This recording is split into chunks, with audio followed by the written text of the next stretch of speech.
Hello and welcome back to my channel. It has been a while and I thought, coming back from a little break, why not do a budget update? So I'm going to be reviewing someone's budget. So if you didn't know, you can actually send through your budgets and I will review them on here and let you know what I think is going well or what I think you could potentially improve on. So without further ado, let's just get started. Okay, so we have a budget right here, and just to give some context, this person has a 9-to-5 job, so that's where their income comes from, and they do get paid monthly. So if we have a look at this budget in terms of their income, so I think for the month they received $1,866.78, and it seems like there are maybe different income sources, just because I can see there's like 1,100 plus 96 plus 500, so there's probably just a range of different income sources, but the total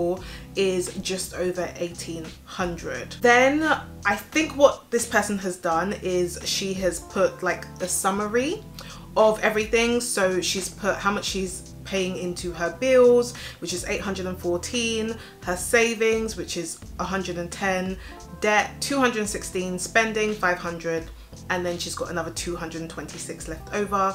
So what I think is actually quite good is that she's also put a percentage based on her income, how much her bills are. For example, her bills represent about 44% of her income, savings about 6%, debt about 12%, spending 27%, and then leftover she's got another 12%. So I definitely like that summary. I typically do something quite similar, but instead of doing it every single month, I have a tab like on my budget where it pretty much will do the entire year so far, so we can see, okay, throughout the year, how much were we saving, how much were our bills and things like that. So definitely a big fan of that. Let's have a look at bills now. So in terms of rent, she's currently paying 386. I'm not sure whether maybe that is the entire rent, or if she's maybe split that with someone else, potentially could be splitting with someone else depending on where she's living, but 386. Then she's got council tax, which is 92, water bill, which is 30, gas and electric, which is 145. I think this all kind of makes sense. This is quite similar to what we were paying, to be honest, in terms of our bills, minus the rent, because our rent was a lot more. But in terms of all the other utility bills, that makes sense. Phone bill 62.41, so I assume that she is probably paying monthly for her phone, so she's probably got a phone contract. Again, what I would be asking is, if you do want to save a bit of money, if your phone contract is coming to an end, could you potentially keep the phone and go to SIM only, because that will, you know, save quite a bit of money. But you know, 62.41 is what she's paying on her phone bill. Broadband, which is Sky, she's got 24.25. Account fee, which is £2 that she's paying. That's quite interesting. So I don't know whether that's like a bank fee that some people pay.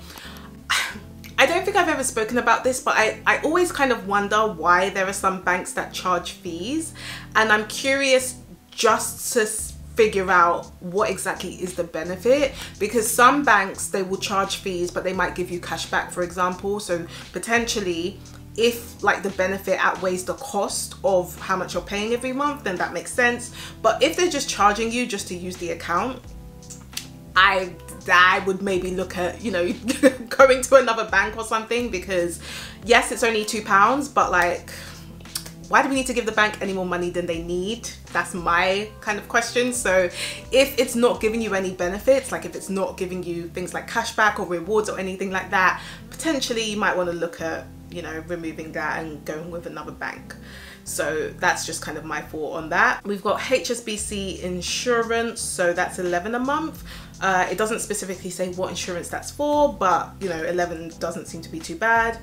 NHS prepaid 11, so I am assuming that might be like the NHS registration that some people have to pay for. So I know like some people in my family have to pay for that as well, so that makes sense. Apple storage $2.99, gym $21.99, and dance $24. In terms of the actual bills, there's nothing that jumps out to me where I'm like, oh my gosh, you're paying a lot.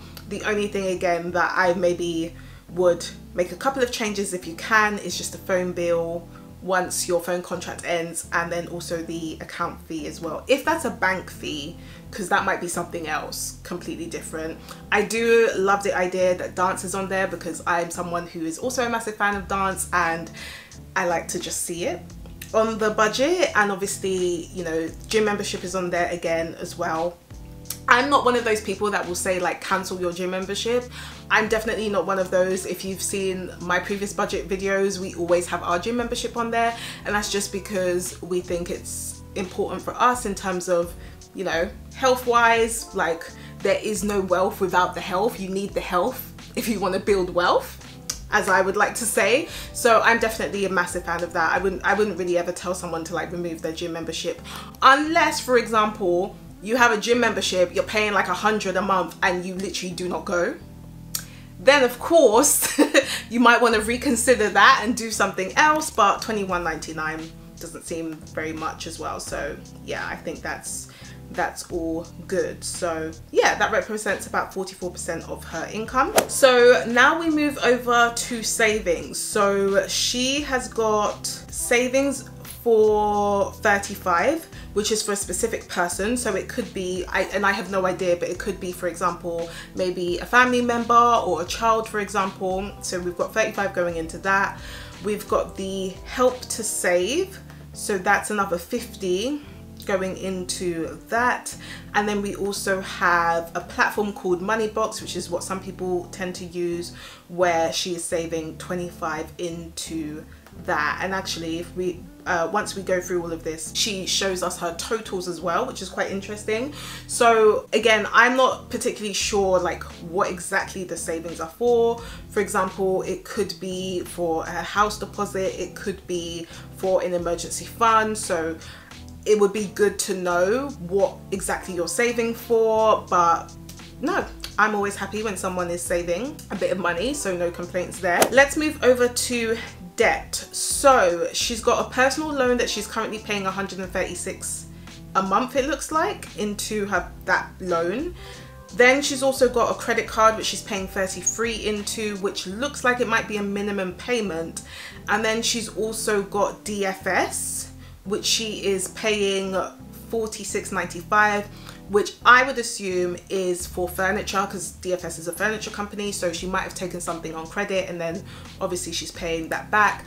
Again, I don't really know what the interest is. It could be interest free, or it could, you know, they could be charging her interest, but it looks like she's maybe doing a minimum payment for that. So that is her total debt, which again is about 12% of her monthly income currently when it comes to her minimum payments. And we'll talk about like what I think she should be prioritizing later on in the video, because what's quite good is she's given me numbers in terms of how much she has in debt versus saving. So we'll talk about that later.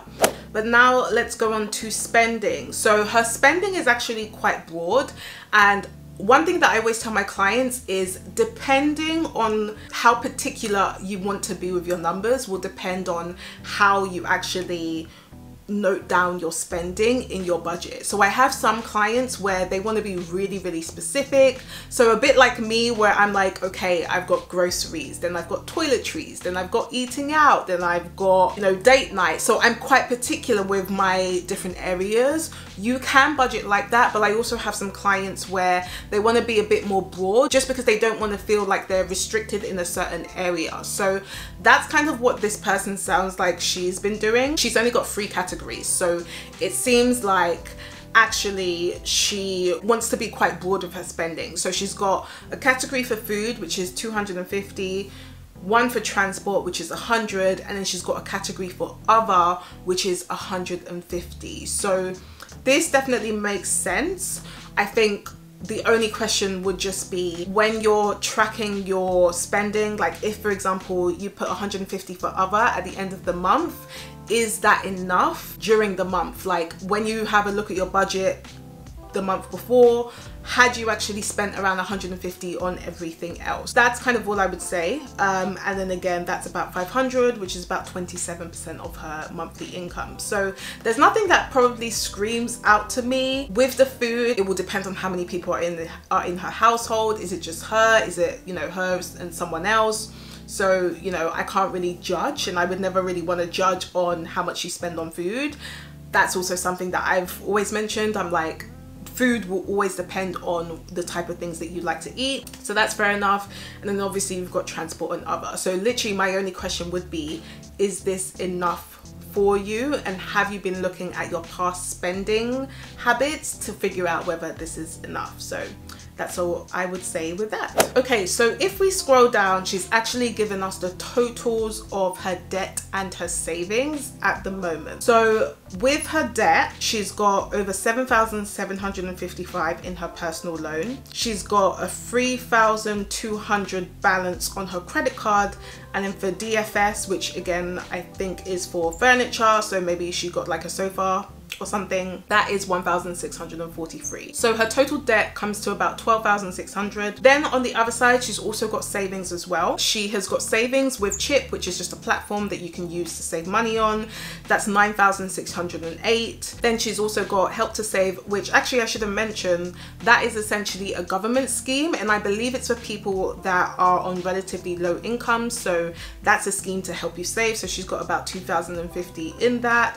And then she's also got Money Box, which is about 597. So again, that's another platform that you could potentially use to save. In total, she's got 12,256 in her savings. Now, the only thing that I would be questioning is, where do you want to prioritize your money? Because I think one of the biggest questions I get is, oh, I have savings, should I be using that to pay off my debt? Which one should I be focusing on first? And I always say, personally for me, I think definitely having some type of emergency savings first is beneficial, mainly because you don't want to start trying to attack your debt and then something happens, you don't have any cash, you don't have any money to pay for it, and then you're like, oh, I now have to go into even more debt, and that kind of just discourages you. So I definitely would say like having some emergency savings is important. But after that, I think the question is then, do you now want to be starting to pay off debt? And I typically will use more like a maths logical kind of sense when it comes to this. So for me, for example, and I don't know how much you're paying on your credit card, if your interest with your credit card is like 20 or 30%, that ends up being really expensive debt. And so you want to question whether actually it makes sense to prioritize that over the savings, because yes, your savings may be giving you 5%, 6% interest right now, but if your credit card is taking 20 or 30% interest from you, you're effectively losing a lot more money if you don't pay your credit card. And I would say the question is, you know, if you then got rid of that credit card, you then get rid of that minimum payment of $33 a month, which you could then also add to your savings. So, and we'll never say like, oh, just put all your savings and pay off your credit card. What I would say is you really need to look at your numbers and figure out what makes sense for me at this point in time. If I have enough money for an emergency savings, could I then use some of my savings to pay off my credit card, not have to pay that interest, and then use that minimum payment that I was using to pay off my credit card to then build on my savings? Or it could be that you maybe pause your savings for now and you say that, okay, these are my savings as my emergency fund, for example, and now I'm gonna use all of my money, all the rest of my money, you know, after I pay my bills and I've got, you know, some money for spending, I will then use that to start attacking one of these debts. I would definitely think about maybe overpaying on the debt rather than just doing the minimum payments, and then prioritizing what you want to do with your savings. It could just be that you pause your savings, or it could be that you use some of your savings to pay off your debt. Again, that will be totally up to you. So if you are someone who is currently struggling with managing your money, if you have specific money goals that you have, you want to be able to pay off that debt, you want to be able to save and have that emergency fund, but something is just not working, maybe it's the way you're doing your budget, maybe it's something else, and you potentially just need a bit more support, that's definitely what my one-on-one coaching is for. So if you're interested in working with me one-on-one, make sure you book a call to find out more, and that's where we'll have a chat and get to know your finances and see how I can help you when it comes to your money. So I will leave a link up here for you and in the description below. So if you did like this video, please do give me a thumbs up if you haven't already, and also let me know in the comments, are there any changes that you would make with this budget? And also, if you haven't subscribed yet, consider subscribing, because I like to talk about these topics all the time. So if you like these money topics, then you know what to do. Hit that bell notification as well, and I will see you in another video. Bye.